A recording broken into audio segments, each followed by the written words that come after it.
So nasa Jordan kami, kasama namin si Kuya Hermie, kasama namin si Kuya Nanding. Hallelujah, ang dami namin. Next time mga minamahal, sama naman kayo. Amen, I pray. Hallelujah.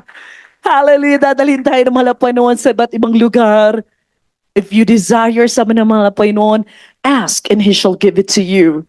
Amen. Dadaan ka sa trials. Sabi mo, hindi ko na kaya to, tatakbuhan ko na. Masyadong masasakit ang sinabi sa akin. Hindi ako kinamayan. Hindi nilagay ang pangalan ko sa magpapatotoo. Hindi nilagay ang pangalan ko sa tutugtog. Hindi ako sinama ni Kuya Dick sa AS. Hindi ako sinama ng beloved Kuya sa mga ates dito. Hindi ako sinama nila Kuya Nanding.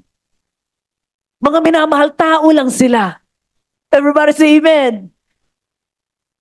Hanapin mo ang biyaya ng malapay noon. If you don't see the hand of God to rust His heart, everybody say amen. Everybody say amen. Hallelujah! Para hindi kayo natutuwa, palakpakan natin ang Panginoon. 36 years in Baguio. Noon, yung mayaman lang nakakapunta ng Baguio. Ngayon, meron na tayong church sa Baguio. Hallelujah! Lahat ng natutuwa say hallelujah! Dahil kung hindi kayo natutuwa, Baguio lang, binigyan na tayo ng malapay noon ng pagpapala. Hindi kayo bigyan ng malapay noon ng mga chapel kung hanggang ngayon, nagre-reklamo kayo. Sabi ng malapay noon, be joyful, rejoice, thank the Lord. Pasalamatan mo daw malapay noon. Wala kayong sasakyan ngayon, pasalamatan ng malapay noon, bibigyan kayo ng 2. Next year. Everybody say amen. Wala pa kayong aircon ang inyong mga chapel. Huwag mainggit sa dasma. Pasalamatan naman ang Panginoon. Palakpakan naman ang Panginoon. Hallelujah!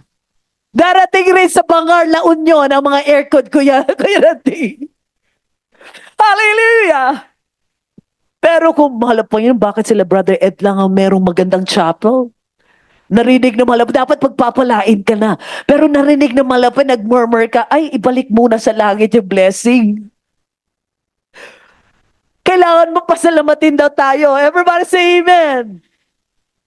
Blessings come to those that are thankful and grateful.